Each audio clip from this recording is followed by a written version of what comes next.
اعوذ باللہ من الشیطان الرجیم بسم اللہ الرحمن الرحیم ان الذی فرض علیک القرآن لرادوک الی معاد صدق اللہ مولانا العظیم۔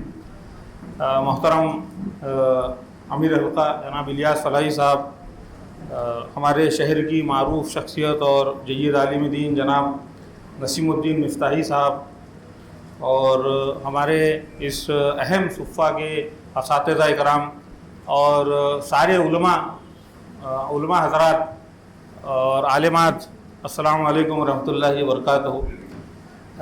ایک معاملے میں آپ سارے لوگ مجھ سے فائق ہیں اور میں آپ پر رش کر رہا ہوں آج کہ میں صفہ کے ڈراپ آؤٹس میں سے ہوں۔ میں ایک ہی سال اپنی ٹوٹی پھوٹی کوششیں کر سکا، تو آپ لوگ ماشاءاللہ قابل رشک ہیں کہ آپ جو ہیں وہ آپ اللہ کا احسان ہے کہ آپ نے وہ 3 سال جو ہیں مکمل کیے۔ چند باتیں آپ لوگوں سے کہنے کے بجائے خود اپنے سے کہنی مقصود ہے۔ اصل میں مولانا کا حکم ہوا، میں تو کہہ رہا تھا کہ میں آپ ہی سے ہم لوگ استفادہ کریں گے، تو مولانا نے حکم دیا کہ نہیں، کچھ باتیں وہ جماعت کے فورم کی وجہ سے آنا ضروری ہے، تو ان کے حکم کی اس میں اور خود اپنی تذکیر کے لیے انشاءاللہ تعالیٰ کچھ باتیں عرض کروں گا۔ یہ جو آیت ہے یہ بڑی حیرت میں ڈال دینے والی آیت جو میں نے ابھی آپ لوگوں کے سامنے پڑھی۔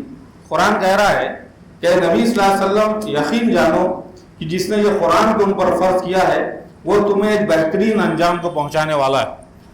تو عزیزان گرامی، یہ ہو ہی نہیں سکتا ہے کہ کسی قوم کے پاس قرآن مجید ہو اور وہ زوال کا شکار ہو۔ یہ ایسا ہی ہے جیسے میں یہ کہوں کہ ابھی رات، یعنی یہ انتہائی حیرت انگیز مقام ہے آج ہمارا کہ قرآن مجید جیسی کتاب ہم رکھتے ہیں اور ہم زوال کا شکار ہیں۔ تو اس کی تعبیر جو ملتی ہے وہ مولانا مودودی کی تحریر میں ملتی ہے۔ وہ یہ کہتے ہیں اگر کسی قوم کے پاس اللہ کی کتاب ہو اور پھر بھی وہ زوال کا شکار ہو تو اس کا نتیجہ پھر یہ نکالنا چاہیے کہ وہ قوم قرآن کے ساتھ وہ سلوک نہیں کر رہی ہے جس کا وہ قدر نہیں کر رہی ہے قرآن کی، جو اس کی قدر کی جانی چاہیے۔ تو اللہ تعالیٰ کا اصل میں وعدہ ہے، جب ہم پڑھتے ہیں بار بار اہل کتاب کے ساتھ کہ جن کو کتاب دی جاتی ہے اللہ تعالیٰ کی، تو ان کی تقدیر اس کتاب سے وابستہ کر دی جاتی ہے۔ اگر وہ قومیں اس کتاب کو تھامتی ہیں تو اللہ تعالیٰ ان کو تھامتا ہے، اور اگر وہ اس کتاب کو اپنے پیٹھ پیچھے ڈالتی ہیں تو اللہ تعالیٰ اس قوم کو پیٹھ پیچھے ڈال دیتا ہے۔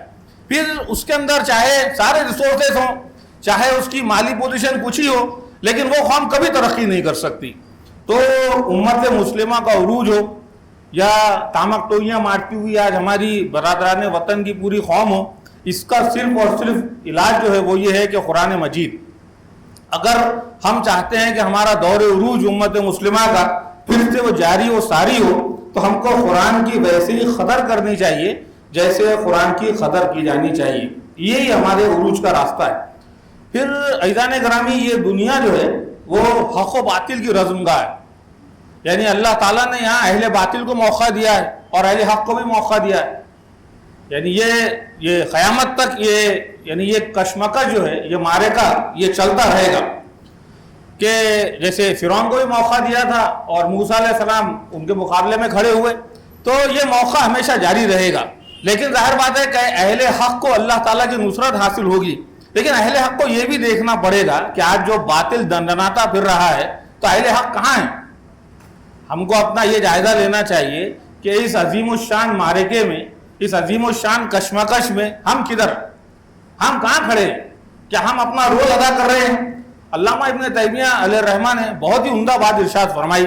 وہ یہ کہتے ہیں کہ اگر حق و باطل کے معرکے میں کوئی یہ سمجھتا ہے کہ میں نیوٹرل ہوں، یعنی میں نہ حق کے ساتھ ہوں نہ باطل کے ساتھ ہوں، میں باطل کے ساتھ نہیں ہوں لیکن میں حق کے ساتھ بھی نہیں ہوں، تو علامہ فرماتے ہیں کہ وہ باطل کا لشکری ہے۔ یعنی حق و باطل کے معرکے میں جب تک ہم زندہ ہیں حق و باطل کا معرکہ جاری، قیامت تک جاری رہے گا، اور یہ بار بار حق اور باطل کی کشمکش جاری رہے گی۔ اصل سوال یہ ہے کہ آپ کا اور میرا جو ہم سے سوال ہے وہ یہ ہے کہ اس اہم معرکے میں ہمارا رول کیا ہونا چاہیے۔ پھر یہ بھی ہم کو جاننا چاہیے کہ باطل کے پاس کوئی طاقت نہیں، باطل کے پاس کوئی طاقت نہیں۔ اصل میں اصل طاقت ہوتی ہے علم کی طاقت اور دلیل کی طاقت۔ باطل کے پاس صرف پروپیگنڈا ہوتا ہے، جیسے باطل کی عمر بس اتنی ہوتی ہے کہ جب تک حق میدان میں نہ آئے، جب تک اہل حق جو ہیں اگر وہ نیند کے شکار ہیں، وہ غافل ہیں، تو پھر باطل دندناتا ہے. لیکن اگر اہل حق پوری قوت کے ساتھ میدان میں اتر جائیں تو پھر وہی ہوتا ہے قل جاء الحق وزهق الباطل، کہ حق آ گیا اور باطل مٹ گیا. تو حق کی یعنی اور ایک جگہ قرآن کہتا ہے کہ قل هذه سبیلی ادعو الی اللہ علی بصیرۃ انا ومن اتبعنی، کہ قرآن کہہ رہا ہے کہ اللہ کے رسول سے کہہ رہا ہے کہ کہہ دیجیے آپ کہ میں اور میرے سارے چلنے والے ہیں، میری اتباع کرنے والے ہیں، وہ پوری روشنی میں اپنا سفر طے کر رہے ہیں. ہم نے جو راستہ اختیار کیا ہے اسلام کا، یہ پوری روشنی میں اختیار کیا ہے. یعنی اس کا مطلب کیا ہوا کہ جو اس کے علاوہ راستے ہیں ان کے پاس ان کی زندگی گزارنے کے کوئی دلیل نہیں. تو اصل جو اثبات ہوتا ہے، اصل ثبات جو نصیب ہوتا ہے، وہ دلیل کی بنیاد پر ہوتا ہے، وہ علم کی بنیاد پر ہوتا ہے.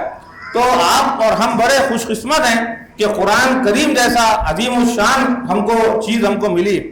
پھر حق و باطل کی کشمکش میں ایک چیز جو آپ کی اور میری جاننے کی ہے وہ یہ ہے کہ حق و باطل کا معرکہ دراصل علمی معرکہ ہوتا ہے. سب سے پہلے آپ دیکھیے کہ مدینہ کیسا فتح ہوا، یعنی مدینہ جو فتح ہوا حضور نبی کریم صلی اللہ علیہ وسلم کے پہلے، وہ کیسے فتح ہوا؟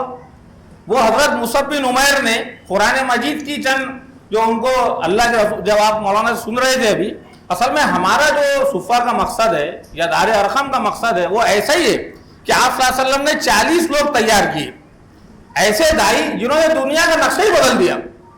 ایک جعفر ابن طیار، وہ کہاں گئے؟ وہ گئے حبش. انہوں نے پورے حبش کا ملک ان کے یعنی ان کی کوششوں سے وہ اسلام میں داخل ہو گئے. یہ مصعب بن عمیر، انہوں نے کوئی تلوار نہیں چلائی مدینے میں. جو یہ کہتے ہیں کہ اسلام تلوار سے پھیلا ہے، وہ اس کا جواب دیں کہ جب مدینے میں حضرت مصعب بن عمیر گئے تو ان کی کوششوں سے پورا کا پورا مدینہ انصار جو ہے وہ انہوں نے اسلام قبول کر لیا.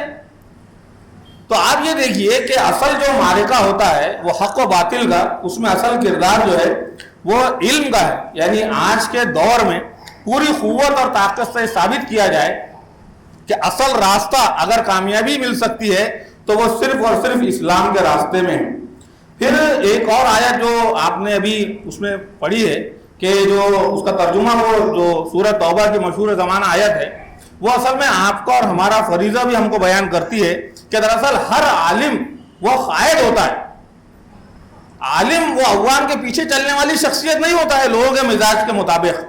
قرآن یہ کہہ رہا ہے کہ جو علم کی روشنی، ایسا کیوں نہ ہوا کہ بستیوں سے کچھ لوگ نکل کر کے آتے. یعنی مدینہ میں جو حضور نبی کریم صلی اللہ علیہ وسلم کی شمع رسالت جل رہی تھی تو جو دور دور کی بستیاں تھیں ان میں سے لوگ نکل کے آتے اور وہ شمع رسالت سے خوب فیضیاب ہوتے اور فیضیاب ہو کر پھر وہ اپنی قوم کو ہدایت کے بے لانے کا فریضہ انجام دیتے. تو اصل میں صفہ کا مقصد یہ ہے کہ یہاں سے جو لوگ فارغ ہوں وہ اپنے خاندان کے لیے، وہ اپنے محلے کے لیے، وہ اپنے شہر کے لیے ایک مینار نور بن جائیں، وہ قائد بن جائیں. لوگوں کو اسلام کی طرف لانا، اسلام کی روشنی سے معمور کرنا، وہ ان کا اصل کام ہے. اصل میں وہ لیڈر ہیں. اصل میں آپ لیڈر ہیں. آپ کو یہ کام انجام دینا ہے کہ اپنے محلے میں، اپنی جگہوں پر، اپنی بستیوں میں لوگوں کو اسلام سے واقف کروانا اور پوری بصیرت سے نوازنا. اصل میں اسلام پر چلنا اندھے بہرے بن کر نہیں، بلکہ پوری بصیرت سے، پوری روشنی کے ساتھ، پورے دلائل کے ساتھ اسلام پر چلنا جو ہے یہ آپ کا اور ہمارا جو ہے وہ کام ہے. پھر آپ دیکھیے کہ میں آخری اپنی گفتگو کی طرف آ رہا ہوں کہ اللہ تعالیٰ نے ایک دراصل ہم اور آپ جو ہیں، میں یہ سمجھ رہا تھا کہ ہم اور آپ دراصل آج طالب علم بن گئے، ہم لائسنس طالب علم بن گئے. یہ جو ڈگری ہم کو ملی ہے یہ ہم سرٹیفائڈ طالب علم بن گئے. یعنی ایک تو چیز یہ ہے سرٹیفائڈ طالب علم، یعنی ہم اب قرآن مجید کے خزانے میں ہم پرواز کر سکتے ہیں. ہم کو اصل میں پنکھ مل گئے. اگر عربی زبان ہم جاننا اور قرآن و حدیث کو ہم جاننا سیکھ گئے ہیں تو دراصل ہم اب اپنا علم کا سفر اب شروع کریں گے. اب ہمارا علم کا سفر شروع ہوگا. اب ہم قرآن مجید میں غواصی کریں گے. تو قرآن نے کہا ہے کہ بہت ہی عظیم بات ہے جو قرآن آیت جو اس میں بات یہ کہی گئی ہے کہ اے نبی صلی اللہ علیہ وسلم کہو کہ یہ اللہ کا فضل ہے اور اس کی مہربانی ہے، اس پر وہ لوگوں کو خوشیاں منانی چاہیے۔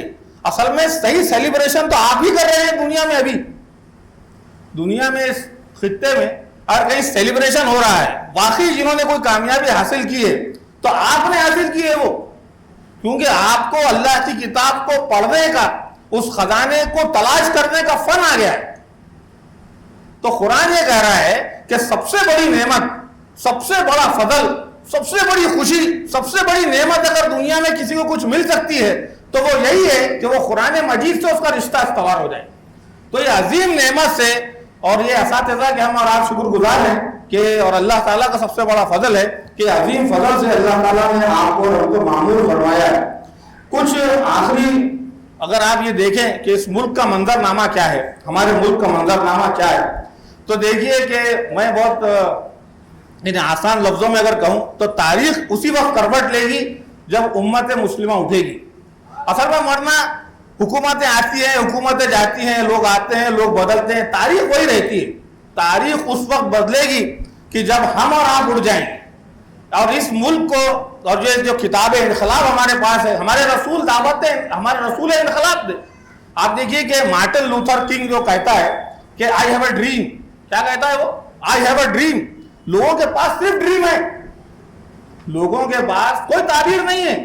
علامہ فرائی علیہ الرحمہ بات ارشاد فرماتے ہیں کہ رسول اللہ صلی اللہ علیہ وسلم نے ایسا انقلاب برپا فرمایا تھا کہ آپ کے پہلے عرب جو تھے وہ اپنے اولاد کو اپنا غلام سمجھتے تھے، اور جب آپ تشریف لے گئے دنیا سے تو یہ وہ لوگ تھے جو اپنے غلاموں کو اپنی اولاد سمجھنے لگے۔ یعنی آپ نے کوئی دنیا کو خواب نہیں بتائے، بلکہ آپ نے ان خابروں کی تعبیر دی، ان خوابوں کی تعبیر دی۔ تو حقیقت میں تعبیریں صرف آپ کے پاس، اگر یہ تاریخ کروٹ لے سکتی ہے، یہ ملک کروٹ لے سکتا ہے تو پھر اسی بنیاد پر لے سکتا ہے۔ مولانا علی میاں علیہ الرحمہ بہت اچھی بات ارشاد فرماتے ہیں، وہ یہ بات کہتے ہیں کہ حضور نبی کریم صلی اللہ علیہ وسلم کی بعثت دوہری بعثت تھی۔ آپ کی بعثت دوہری بعثت تھی۔ ایک بعثت تو یہ تھی آپ صلی اللہ علیہ وسلم کی، جناب عزیز صاحب جی، ایک بعثت تو آپ صلی اللہ علیہ وسلم کی وہ یہ تھی کہ آپ خود نبی تھے، اور دوسری بعثت آپ کی یہ ہے کہ آپ کی جو امت ہے وہ رسول کی حیثیت میں ہے، یعنی آپ کی امت خود رسول کی حیثیت میں ہے۔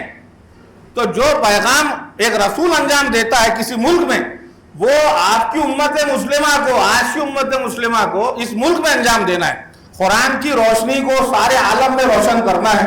اور اللہ تعالیٰ، یہ وقت ہو رہا ہے، اللہ تعالیٰ سے ایک خالی میں ایک آخری بات، ایک خوشخبری آپ لوگوں کے لیے کہہ کر اپنی جگہ لوں گا۔ یہ خوشخبری یہ ہے کہ ہم نے ایک الحمدللہ 1 مہینے کا جو ہے وہ ایک کورس ڈیزائن کیا ہے کہ قرآن سے استفادے کا، تو قرآن، فہم قرآن اور تدریس قرآن، اس کے لیے، تو اس کے لیے اس کی ترتیب یہ ہے جو انشاءاللہ ہم قریب ہمارے اختر صاحب آپ کو اس سے واٹس ایپ کر دیں گے کہ مدرس قرآن کس طرح ہو۔ تو اس کے لیے 1 مہینے کا اسائنمنٹ کا کورس ہوگا، یہ شفیع مونس اکیڈمی جو ہے دلی کی، اس کے ساتھ مل کر یہ انجام دیا جا رہا ہے۔ تو 1 مہینے کا، 1.5 مہینے کا وہ ٹائم ہوگا، اور اس کے بعد 3 دن کا ایک ورکشاپ ہوگا آف لائن، جس کے اندر انشاءاللہ تعالیٰ وہ مرکزی سیکریٹری اور یعنی مولانا کے ساتھ میں بھی انشاءاللہ تعالیٰ امیر القا کی موجودگی میں بھی انشاءاللہ تعالیٰ اس کو تربیت کی جائے گی کہ درس قرآن اور قرآن سے تعلق کس طرح ہو۔ اللہ تعالیٰ سے دعا ہے کہ اللہ تعالیٰ وہ ان کوششوں کو قبول فرمائے اور آپ لوگوں کے راستے کو روشن کرے، اور ہم سب سے اپنی دین کی خوب خدمت لے۔ وآخر دعوانا الحمدللہ رب العالمین۔